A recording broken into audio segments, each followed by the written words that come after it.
एक गांव में एक व्यक्ति के विवाह को 10-12 वर्ष हो चुके थे। संतान नहीं हुई थी। उसी गांव से बाहर लगभग 2 किलोमीटर की दूरी पर एक आश्रम था। उसमें एक सिद्ध संत रहता था। वह गांव में से भिक्षा मांग कर लाता था। उसको 3-4 या अधिक दिन खाता रहता था। एक दिन वह उस घर से भिक्षा लेने गया जिस व्यक्ति को कोई संतान नहीं थी। स्त्री पुरुष दोनों ने साधु जी से पुत्र प्राप्ति के लिए चरण पकड़कर प्रार्थना की। साधु ने कहा कि एक शर्त पर संतान हो सकती है। स्त्री पुरुष ने पूछा कि बताओ। साधु ने कहा कि प्रथम पुत्र उत्पन्न होगा। 2 वर्ष होने के पश्चात मुझे चढ़ाना होगा। उसे मैं अपना उत्तराधिकारी बनाऊंगा। आपको मंजूर हो तो बताओ। उसके पश्चात लड़की होगी, फिर एक पुत्र होगा। दोनों ने उस शर्त को स्वीकार कर लिया। साधु के आशीर्वाद से 10वें महीने पुत्र हुआ। 2 वर्ष का होने पर साधु को सौंप दिया। उस समय स्त्री फिर गर्भवती थी। उसने कन्या को जन्म दिया।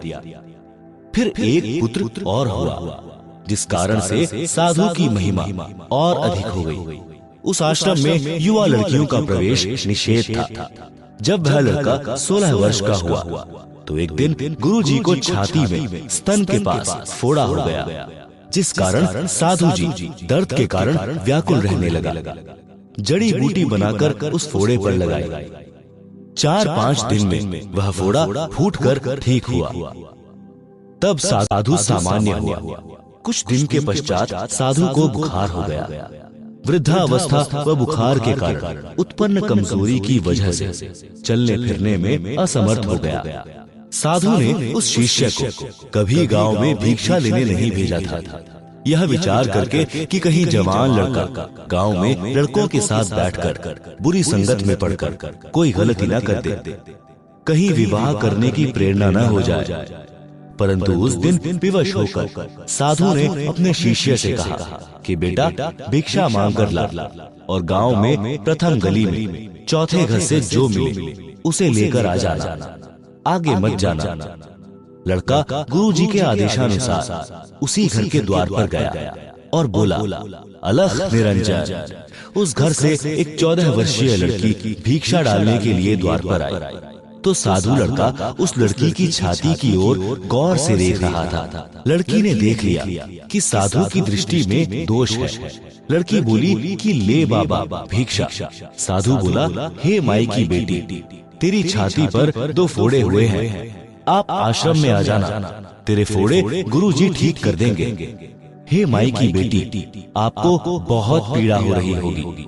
मेरे गुरुजी को तो एक ही फोड़े ने दुखी कर रखा था।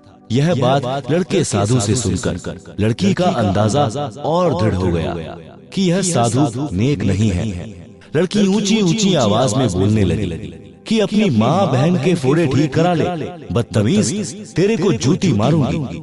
यह कहकर लड़की ने पैर की जूती निकाल ली और बोली, चला जा यहाँ से, फिर कभी मत आना।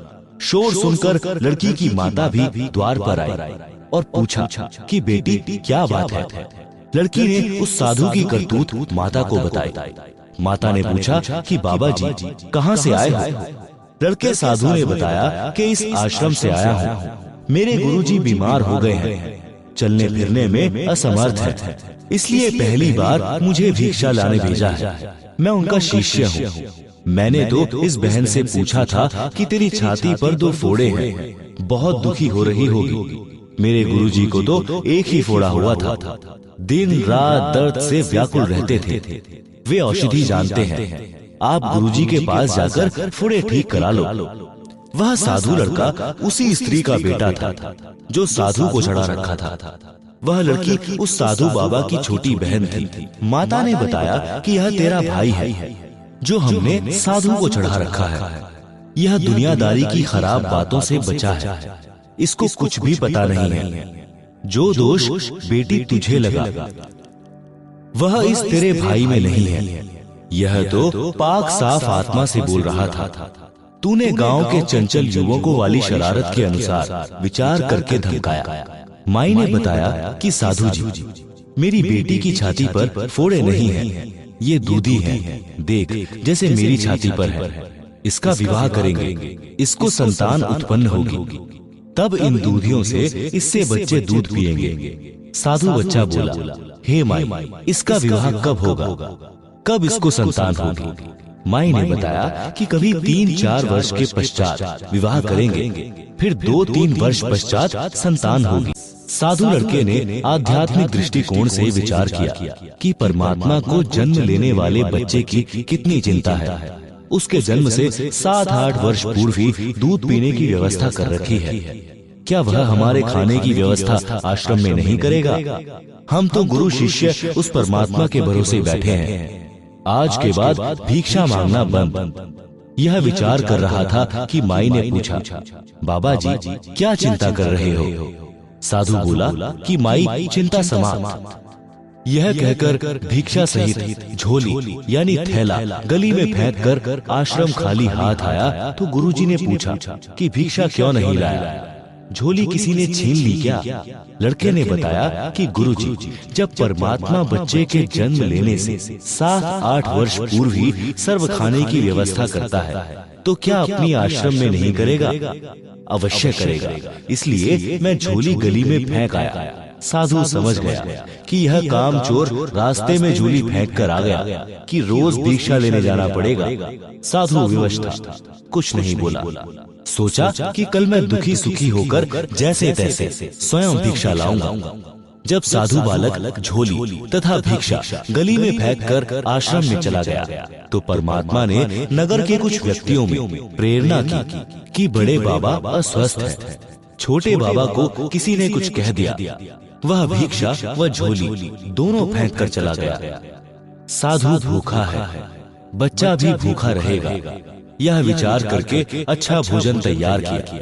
खीर फुलके दाल बनाकर पहले एक लेकर पहुंचा और साधु से कहा कि छोटा बाबा जी किसी के कहने पर रुष्ट होकर भिक्षा नहीं लाया, झोली भिक्षा फेंक आया, आप भोजन खाओ। साधु ने कहा कि पहले बालक को खिलाओ। बालक बोला कि पहले गुरुजी खाएंगे फिर चेला खाएगा। साधु भोजन खाने लगा। इतने में दूसरा हलवा पूरी छोले लेकर आ गया। इस प्रकार लगभग 10 व्यक्ति गांव के यही विचार करके भोजन लेकर आश्रम में पहुंचे। चेला बोला कि वाह भगवान, हमें पता नहीं था कि आप कितने अच्छे हो, इसीलिए आपके नाम की चिंता कम, भोजन की अधिक रहती थी। गांव वालों ने नंबर बांध लिया कि एक दिन एक घर से साधुओं का भोजन भेजा जाए। ऐसा ही हुआ। शिक्षा जैसी संगत वैसी रंगत। अपना दोष दूसरे में दिखता है, परमात्मा पर विश्वास बिना भक्त अधूरा है।